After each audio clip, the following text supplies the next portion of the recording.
Allah tidak perhatikan hidup saya? Masa Allah tidak mendengarkan kata-kata saya, curhatan saya? Lalu kemudian ketika beranjak Nabi Musa dari tempatnya, anggaplah dia siapkan semua perlengkapannya, dia siapkan semua baju-baju, pakaiannya untuk berdakwah kepada Fir'aun. Pada akhirnya dengan proses berdakwahnya dengan Fir'aun, Nabi Musa itu terkenal punya tongkat, betul? Yang Nabi Musa kalau kita kisahkan ini banyak sekali kisahnya luar biasa yang bisa kita ambil hikmah pelajaran dalam kehidupannya.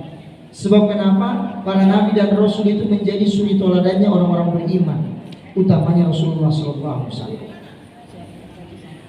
Kemudian Nabi Musa dakwah, sesampainya di sana langsung dihadap-hadapkan dengan apa? Sandro. Ditahu sandro, Bu? Dukun. Ditahu dukun, Bu? Sandro kerjanya mensandra orang. Sandro kerjanya menyandra. Tapi Nabi Musa tidak bergeming, tidak takut. Diperlihatkan kehebatan sihirnya semua para ahli sihirnya Fir'aun laknatullah. Nah kasih keluar ularnya. Dia bilang, wahai Musa, kalau kau mau hebat, perlihatkan kehebatanmu, kepintaranmu, kamu lewati dulu ini saya punya para penasehat alias siapa? Tim spiritualnya Fir'aun alias Sandro. Nah karena Nabi Musa perok zaman ini jangan ular, banyak ular di depannya, mustahil saya bisa hajarin satu demi satu, tidak masuk di akal. Sendiri dikeroyok, tapi pada saat itu didampingi oleh Nabi siapa? Nabi. Ada nggak biasa kita baca doanya Nabi Musa, Rabbi shrah li sadri wa yassir li amri wahlul 'uqdatam min lisani yafqahu qawli waj'alni. Terus apa seterusnya? Waziran Harun akhi. Nabi Harun yang dampingi. Kenapa didampingi? Kebetulan Nabi Musa cadel waktu bayinya.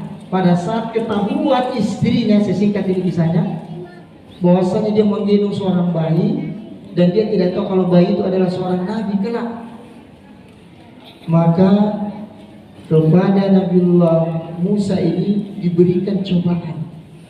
Cobaan apa? Allah Subhanahu wa Ta'ala memberikan cobaan melalui Fir'aun agar ditahu kalau dia memang seorang nabi, pasti dia bisa membedakan mana roti, mana arang.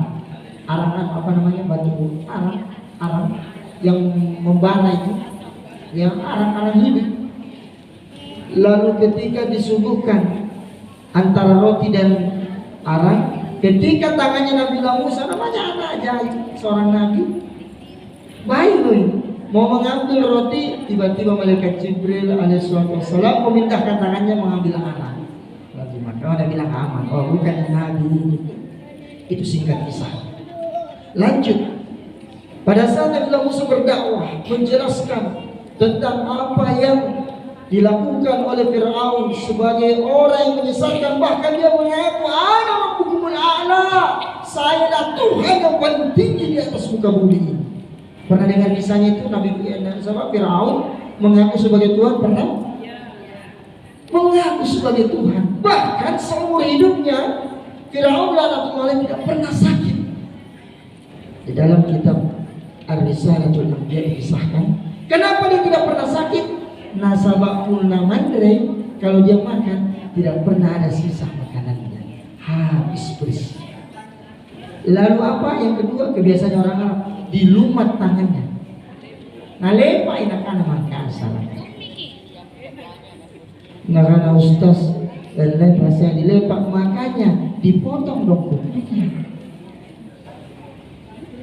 Ingat, pernah dengar kisahnya iblis? Sesingkat-singkat semua ini. Iblis itu pernah ditanya Rasulullah SAW ketika iblis diperintahkan oleh Allah untuk bertamu kepada Nabi Muhammad SAW, menyampaikan visi-visinya terhadap manusia nanti itu apa. Salah satu pertanyaan Nabi, wahai iblis, apakah kamu punya anak seperti kami manusia? Apa dia bilang iblis? Betul, kami juga punya anak sebagaimana engkau, sebagaimana manusia. Kami melahirkan, Tapi anak-anak kami taruh di bawah kuku-kukunya orang-orang beriman yang panjang. Ibu, siapa di sini yang suka jadi babysitternya iblis? Mohon maaf, ini hadis sahih diriwayatkan oleh Imam Ahmad dan Daud Mutni.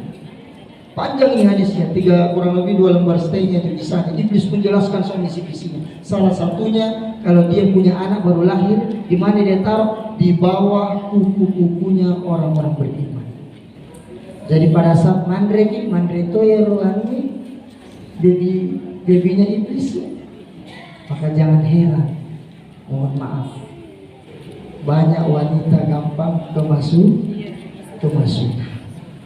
Makanya kalau punya potong kuku dipotong sesuai dengan dalam kitab Muhammadiyah dijelaskan Sama'il Muhammadiyah, itu dipotong mulai dari telunjuk. Ditahu semuanya? Ditahu semua. Tapi saya ingatkan, sama tahu ada yang belum tahu.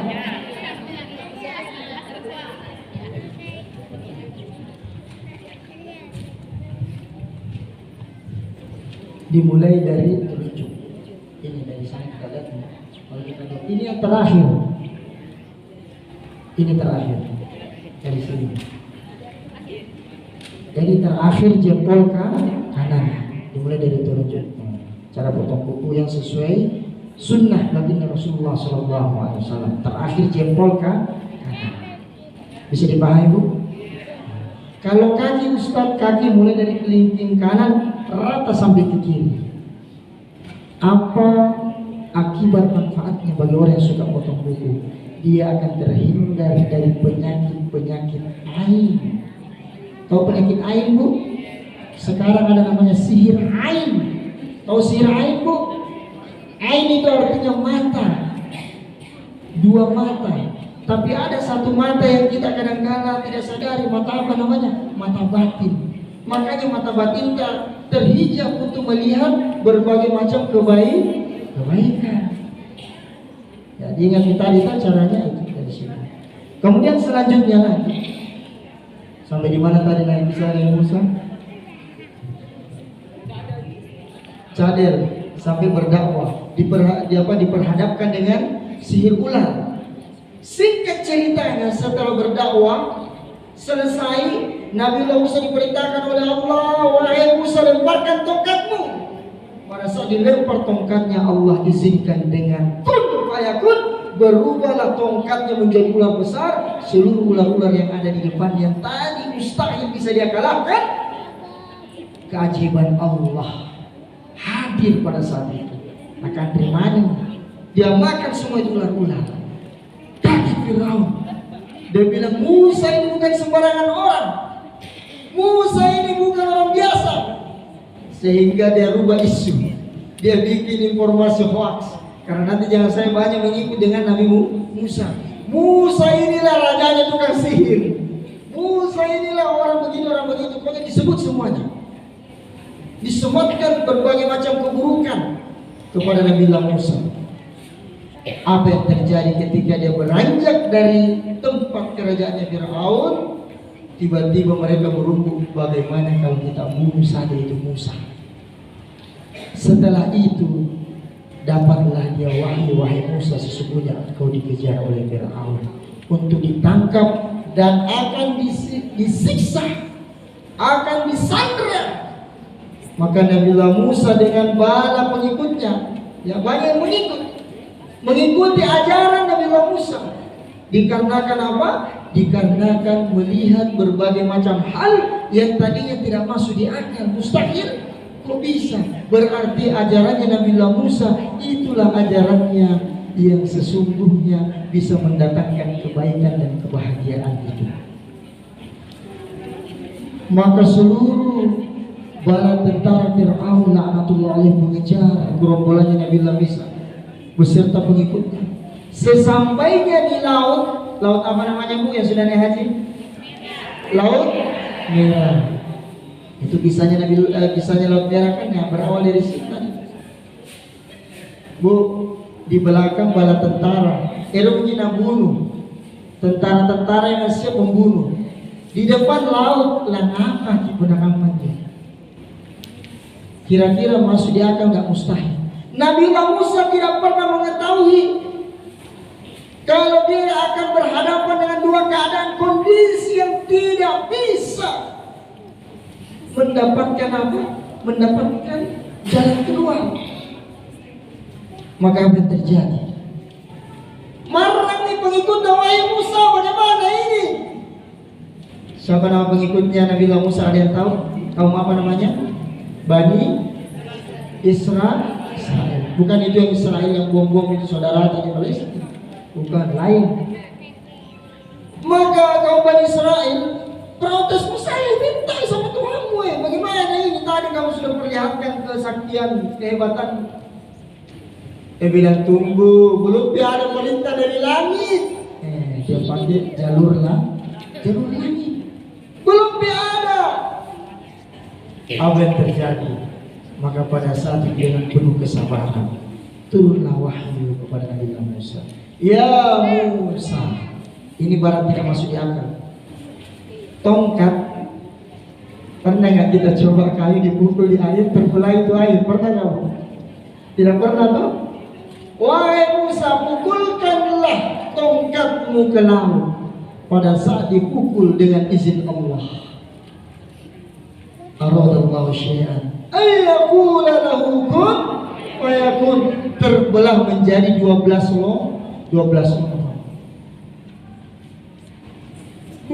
jalan, sehingga pada saat seluruh para pengikut Nabiullah Musa Bani Israel sampai di tepi ujung, pada saat itu juga seluruh para tentaranya Firaun telah berada di tengah-tengah Laut Merah tersebut.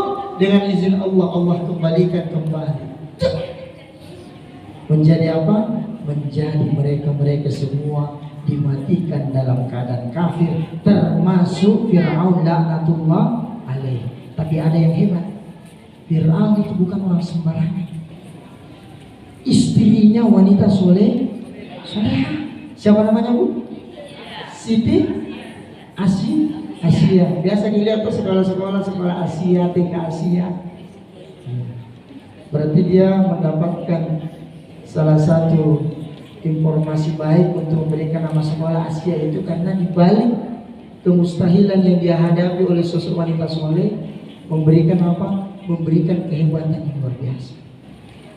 Yang kedua, kelebihannya juga Fir'aun itu, mohon maaf, Fir'aun ini pada saat dia meninggal, dia itu tahu itu ada Allah, dia tahu ada Tuhan. Dia sempat berucap syahadat, la asyhadu alla ilaha, tapi nakala malaikat Jibril kurang ajar, sudah melegir, nyawanya sudah melewati kerongkongan, dilemparlah dia dengan tanah laut merah tersebut, sehingga ucapannya dia cuma berkata la ilaha, sampai di situ. Saya bersaksi tidak ada Tuhan. Jadi kalau dia lanjut tadi Allah, berarti tidak jadi dia matinya, wafatnya dalam keadaan kafir, alias dia matinya dalam keadaan beriman. Nah, itu salah satu kisah-kisah singkat yang kami kutip. Ibu, lalu pelajaran apa yang harus kita ambil dari kisah Nabiullah Musa? Sebenarnya saya mau mengisahkan Nabiullah Ibrahim juga, tapi saya singkat sebentar. Pelajaran pertama, Nabiullah Musa memberikan kita keyakinan. Yang pertama iman, yang kedua ketakwaan, ketaatan, takwa. Apa yang mengakibatkan hari ini kita banyak hal-hal yang kita lakukan amal ibadah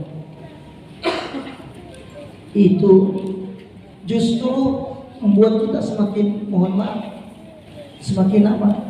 Tidak tenang, bahkan hambar rasanya.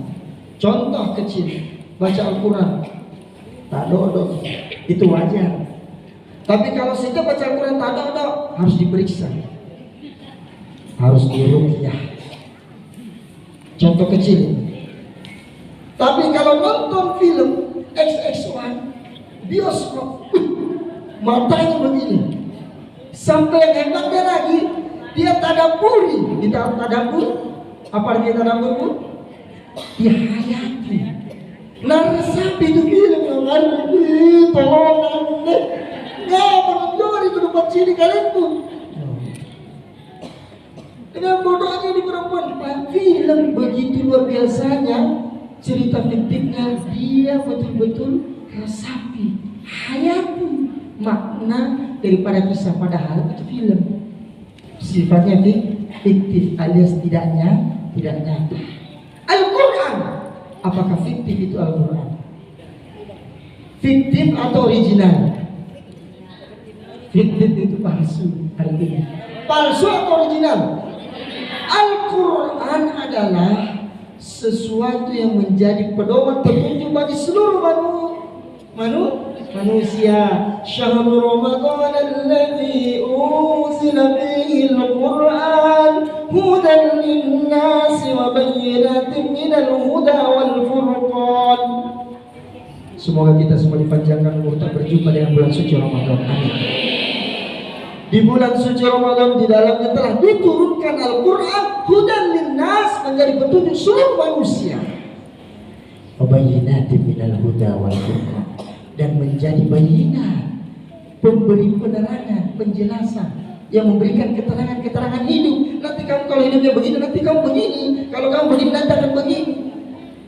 Makanya bagi orang-orang yang membedakan Al-Furqan, membedakan mana yang baik, mana yang buruk, mana jalur ke surga, mana jalur ke neraka. Olehnya itu, hari ini kita semua sangat mustahil, ya, sangat mustahil untuk jadi orang kaya. Betul tidak, Bu? Karena Ustaz, kalau jadi orang kaya kan pertama harus berusaha, harus jadi apa? Owner skincare minimal. Jadi ini owner skincare, siapa pakai sosmed.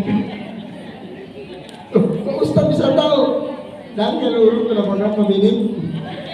Kayaknya kita urus, Masya Allah.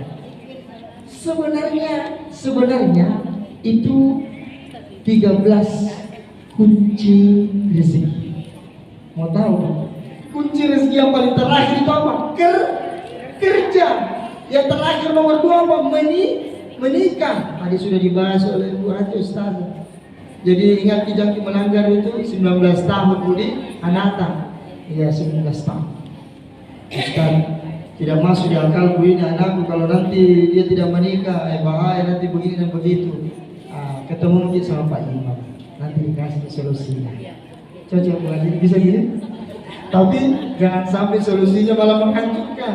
Datang ke Pak kamu jauh lebih baik.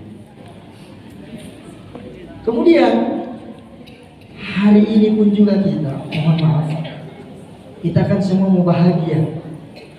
Betul? Pertama mau kaya, yang kedua mau bahagia. Ustaz, saya sudah jualan begini dan begitu, jualan kayak segitu-gitu aja pendapatannya. Ustaz, saya ini kebetulan punya, mohon maaf, anggaplah kita punya usaha, tapi usaha saya ini pemasukannya, income-nya nggak tercapai. Dulu sebelum corona sekian, setelah corona naungi. Betul tidak? Kita mau pecahkan itu Bang. Mau pecahkan nggak masalahnya? Mau dapat nggak solusinya, Bu? Mau nggak, Bu? Pakai jalur langit, jalur yang dilakukan oleh Nabi Musa, dan juga sebenarnya Nabi Muhammad SAW seringkali mengajarkan kita dalam kehidupan sehari-hari. Tapi banyak yang tidak mau mencari tahu apa sebenarnya rahasia di balik berbagai macam kesulitan, kemustahilan yang dilalui oleh manusia hingga dia berjumpa dengan ajalnya. Ada ahli ibadah, tapi apa yang terjadi ujung-ujungnya, mohon maaf kata, meninggalnya dalam keadaan su'ul khotimah. Rajin sembahyang, Allahu Akbar, sembahyang orang, marahin orang ya. Kita tadi karena bisa naik arisannya itu di, padahal kemarin itu sudah miliaran begitu digocang dia misalnya. Itu contoh aja. Kalau di dalam sholat terjadi hal-hal yang demikian, ada bisikan begitu, itu wajar karena dalam hadis memang Rasulullah SAW bersabda, ketika seseorang sholat hanya menghadapi sholat, Allah Subhanahu Wa Taala menciptakan satu syaitan, kerjanya memang membisik-bisikkan manusia yang sedang sholat. Di mana kita harus khusyuk. Mulai dari niat. Sempurnakan tuh niat bulat, nanti proses sholatnya tenang, aman, semua sudah diterima. Makanya innamal a'malu bin. Ibu, niat datang ke sini, mohon maaf sekali, mohon maaf sebesar-besarnya. Mau ki dapat door prize atau mau ki dapat surga? Surga. Alhamdulillah. Kalau saya Bu, dua-duanya. Betul tidak Bu? Dapat door prize, dapat juga surga. Rabbana atina fid dunya hasanah wa fil akhirati hasanah wa qina adzabannar. Dapat dunianya, dapat juga akhiratnya. Alhamdulillah. Selanjutnya sudah kayaknya nanti waktunya sudah habis. Sekarang saya masuk kepada amalannya, jalur lain. Orang yang hari ini melewati berbagai macam ujian, sebenarnya persoalan-persoalan itu adalah ketetapan Allah di dalam Al-Quran. Jadi sudah ditetapkan memang. Ayatnya kan banyak sekali. Selalu nak baca itu ori-ori. Kalau sedang ceramah takziah, walanabluwannakum dan seterusnya. Mau tahu artinya itu? Dan pasti kami akan menguji kalian. Siapa kalian manusia? Bisyai'in minal khawf, dengan sesuatu yang menakutkan.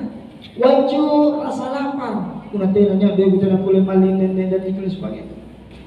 Walau minal amwal, kurangnya apa? Pemasukan finansial, kurangnya masuk keuangan. Merasa takut. Dia tidak sadar kalau dia punya Allah. Dia tidak sadar kalau dia orang beriman. Coba langsung kita ingat, lihat batin. Kenapa aku berpikir di situ? Syaitan lagi. Langsung kita baca ta'awuz. A'udzubillahi minasyaitonir rajim. Min syarril waswasil khannas alladzi yuwaswisu fi sudurin nas minal jinnati wan nas. Kita harus memohon perlindungan kepada Allah dari kejahatannya siapa? Kejahatannya makhluknya Allah yang kerjanya mewaswas, membisikkan keburukan dalam dada manusia, hati manusia. Siapa itu? Minal jinnati wan nas. Kenapa bukan minan nasi wal jin dulu? Kenapa jin dulu? Mau tahu tidak? Kenapa jin dulu? Karena jin lebih awal diciptakan daripada manusia dan jumlahnya jauh lebih banyak. Kalau kita mau tahu sadar, hari ini ternyata yang hadir bukan hanya ibu-ibu saja, ada juga BKMT dari kalangan jin Kecamatan Talo hadir. Makanya tadi saya sebelum mulai saya juga wirid, ya Allah hadirkan sebelum bangsa agar mereka juga nanti bisa berbareng. Tapi jangan takut, dia jangan tahu di mana kali kita hadirkan. Makanya kita ini umatnya Rasulullah SAW adalah umat rahmatan lil alamin, rahmat untuk seluruh alam. Jadi bukan satu alam, bukan cuma alam manusia, alam jin, alam pepohonan, perikanan, kelautan semuanya. Makanya kita bertawassul dulu, hadirkan karena kita berdakwah harus dakwanya seluruh alam. Makanya kalau ada yang tiba-tiba kok bikin di belakang, tidak ada orang, berarti ada yang menjadi stalin dari bangsa sekarang. Kemudian kalau dia sudah membisik-bisikkan, apa yang terjadi? Dia akan mengarahkan kita kepada jalan ada dua. Kalau baik berarti biasanya itu muslim jin. Kalau buruk maka dia sudah menjadi jin yang bersifat syaitan. Ustaz, kalau yang kayak begitu kan cukup membaca a'udzubillahi minasyaitonir rajim. Lalu dinaum dengan penuh keyakinan. Tapi kalau setannya kelihatan Ustaz, tidak disegina agama setan banyak. Mana maksudnya yang seperti itu? Sudah jelas diumumkan di DKP ada hadir. Hari Sabtu ini, hari weekend lebih kita pergi jalan-jalan ke mall, pergi cini-cini dulu. Mumpung ada cair dari mana? Dari cawal. Dari cawal. Dari calon-calon pilkada dan lain-lain pilgub. Ayo nambah naunge. Tapi yang peka dengan keimanannya kepada Allah, mereka lebih memilih siapa? Lebih memilih surga yang sudah dijanjikan. Alhamdulillah. Makanya saya hari ini bersyukur sekali, luar biasa. Tadinya saya itu dihadapkan dengan satu persoalan yang mustahil. Sebenarnya tadi saya mau buat sementara meruqyah. Sebelum ke sini, tidak Rasul jina kurang aja. Naisau kada hero lampai nusas mencaraman jorin masih Yesus. Tidak mau keluar jinnya. Saya baca di semua bacaan jalur langit bisa pakai. Tidak mau keluar. Bukan apa nanti tiba-tiba setelah saya baca yang terakhir ada salah satu amalan ayat yang sebenarnya ada juga di dalam situ. Tapi jangan dipakai meruqyah, karena meruqyah harus dipelajari kan. Nanti dari tukang meruqyah semua sih. Nah, materinya saya nanti ketinggalan. Apa yang terjadi? Setelah saya baca, ngapa nak mau telepon? Kembali lagi itu semua jin. Kukala kenapa kamu kembali? Dan kamu semua sudah keluar tadi. Tidak Ustaz. Memang aku ke ampun Ustaz, ampun. Kenapa balik? Nah karena Ustaz ini biar kita baca Al-Quran 30 juz Ustaz, tidak bakal mau keluar. Terus masalahnya tolong Ustaz. Ternyata tolong. Jadi dia yang paksa keluar. Maksudnya dipelesetan. Tapi tadi alhamdulillah setelah kita ruqyah tiba-tiba saya estimasi alhamdulillah. Persoalannya apa? Persoalannya dia mau kaya, tapi cara mendapatkan kekayaan dia pergi ke daerah, saya sebut saja, dia sudah pernah ke Kajang, dia sudah pernah ke Sompeng, dia sudah pernah ada salah satu di Pangkep. Singkat ceritanya apa? Dengan pekerjaannya begitu, dia berusaha makanan minuman. Sekarang dia kenapa akibat daripada pekerjaan atau amalan yang dia lakukan itu. Yang berawal tadi dia bayar mahal itu dia bayar. Dia pergi ke sana, tapi ujung-ujungnya dialah yang menjadi korban. Mencari bukan jalur langit, tapi jalur apa? Jalur sandur, jalur bumi. Makanya Bu, sebagai kesimpulannya, amalan yang ada di dalam tersebut saya jelaskan secara singkat, padat. Yang pertama, di situ ada amalan ayat 1000 dinar. Ibu, ayat 1000 dinar itu ada kisahnya sebenarnya. Kisah singkatnya, ada orang kaya raya bermimpi ketemu dengan salah seorang nabi. Kita semua tahu Nabiullah Khidir alaihissalatu wassalam, walaupun ikhtilaf kisahnya, tapi sahih hadisnya. Kemudian diberitahukan, wahai kamu si fulan, kan banyak itu hartamu, kamu pergi bersedekah kepada peminta-minta fakir miskin yang ada di sekitarmu, 1000 dinar mau.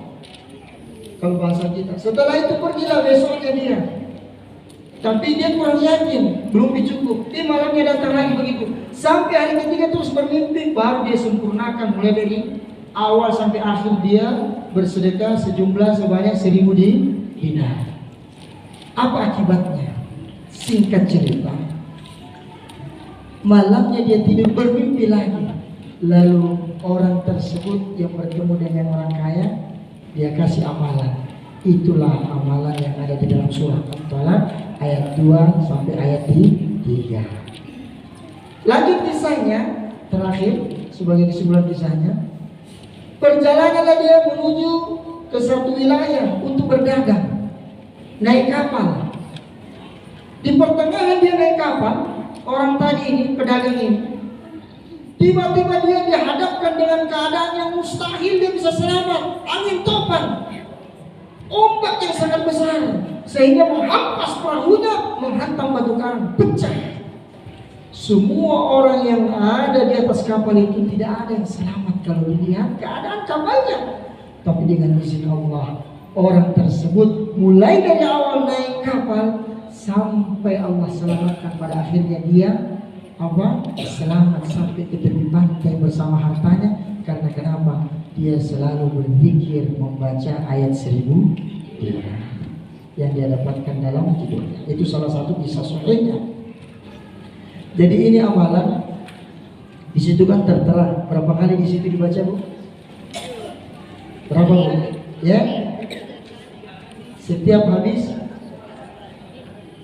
Tidak. Ada di situ. Nah, ada di situ beberapa sholat. Setiap habis sholat, sholat apa? Sholat maghrib atau sholat lain? Sepertiga malam. Sepertiga malam. Ini amalan-amalannya. Kalau sholatnya kan kita semua sudah hafal. Itu satu amalan. Kalau kita lakukan penuh dengan keyakinan ikhlas, yang kita harap satu dulu, cintanya Allah, alias ridhonya Allah. Bisa dipahami? Karena ini amalan kami dapat ijazahnya dari salah seorang pemegang kunci makamnya Rasulullah SAW yang pernah berkunjung di pesantren kami. Seluruh santri diberikan ini amalan. Kalau saya belum berani lakukan langsung karena umurku belum cukup 40 tahun baru saya pakai. Ini pakai ini istilahnya. Kalau mau jadi orang kaya raya, bukan hanya kaya raya di dunia, kaya hatinya dan juga kaya hartanya. Kalau ibu sudah bisa pakai. Kemudian ada doanya Nabi Yunus juga di dalam, betul? Ini juga amalan sesuai dengan hitungan yang sudah ditetapkan di situ. Kenapa Ustaz semua hitungannya sudah ditetapkan? Karena dijelaskan oleh para alim ulama, salah satunya Syekh Al-Imam Al-Jazuli, seorang ulama tasawuf, ulama sufi dari Maroko, menjelaskan dalam kitab Dalailul Khairat. Di antaranya tadi Asmaul Husna, tapi di sini kan tidak ada di Asmaul Husna. Alhamdulillah itu menjadi amalan rutinnya majelis taklim. Itu juga sebagai pembuka jalan keluar. Dan sebagai bentuk ketakwaan kita kepada Allah. Ketika apa? Ada masalah yang diingat siapa? Allah turun langit. Ya ayyuhalladzina amanu ista'inu bis-sabri was-salah. Innallaha ma'as sabirin. Hei kalian orang yang yakin kepada Aku, kata Allah beriman, mintalah pertolongan dengan sabar dan sholat. Makanya sholat jangan ditinggal. Ustaz jangan ada datang bulan setiap bulan. Hai, mohon maaf, Palang Merah Indonesia ganti dengan wirid jalur lain. Bisa dipahami, Bu? Ya. Ada doanya dengan bagus. Kemudian ada solawat Jibril. Solawat Jibril apa kegunaan manfaatnya? Banyak sekali.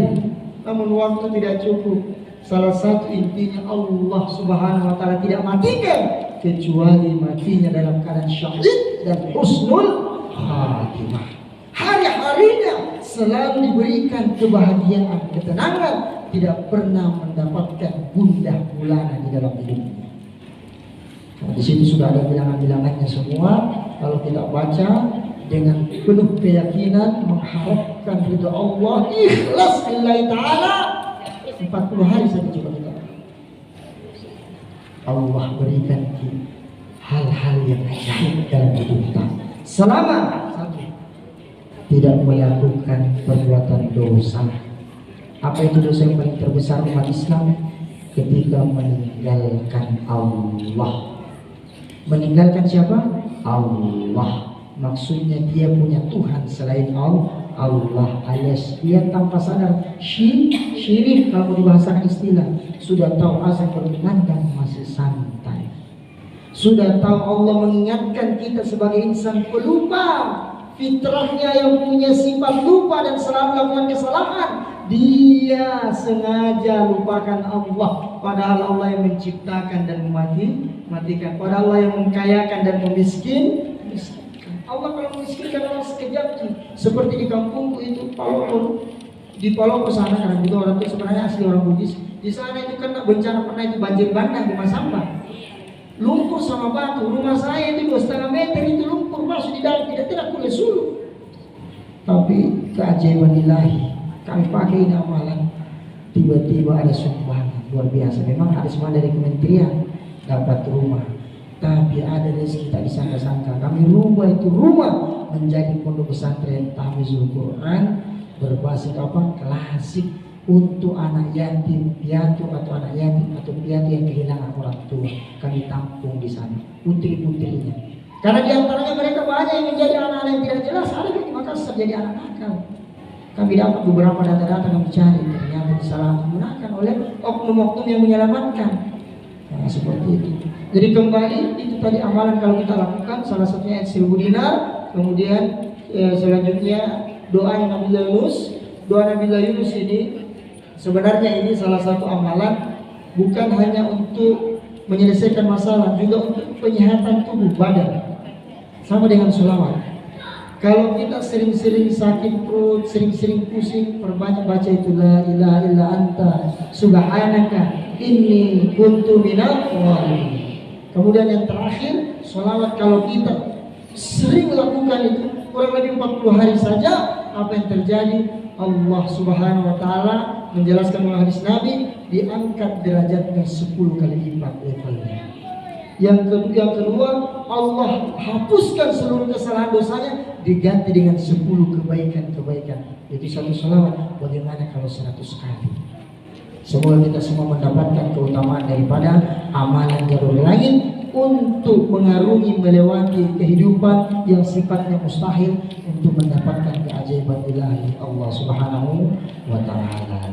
Jamaah Majelis Taklim BKMT Talwa yang sama-sama dirahmati Allah Subhanahu wa taala, maka sebagai kesimpulannya yang pertama adalah kata Allah Subhanahu wa taala, bertakwalah engkau. Sebab kenapa? Orang yang bertakwa yaj'al lahu makhraja. Orang yang bertakwa Allah jadikan setiap urusannya mendapatkan jalan keluar, urusan dunia hingga akhirat. Mana diantaranya Ustaz? Itulah tadi amalan jamaah. Kemudian kelebihannya lagi, wa yarzuqu min haitsu la yahtasib, dan saya akan berikan rezeki dari arah-arah yang tidak pernah dia sangka-sangka.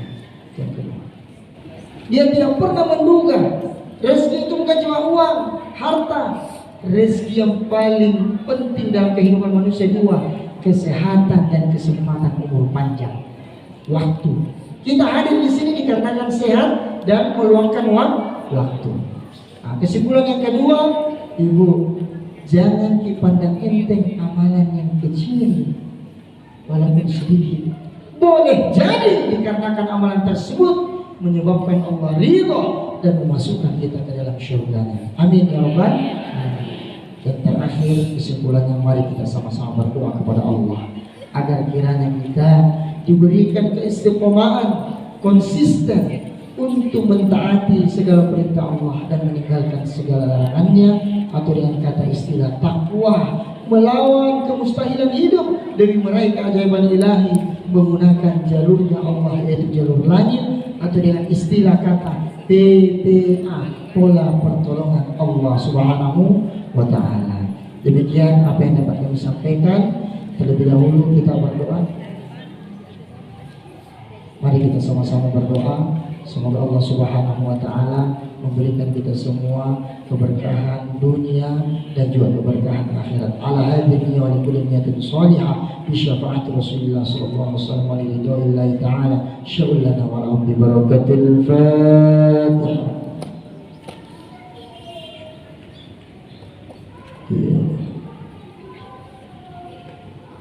Rabbana atina fid dunya hasanah wa fil akhirati hasanah wa qina adzabannar. Wa sallallahu alaihi wa Muhammad wa ala alihi wa sahbihi ajma'in. Wa akhiru da'wana alhamdulillahi rabbil alamin. Wal afu minkum nur wal qalam mimma yasturun. Wabillahi taufiq hidayah. Wassalamu alaikum warahmatullahi wabarakatuh.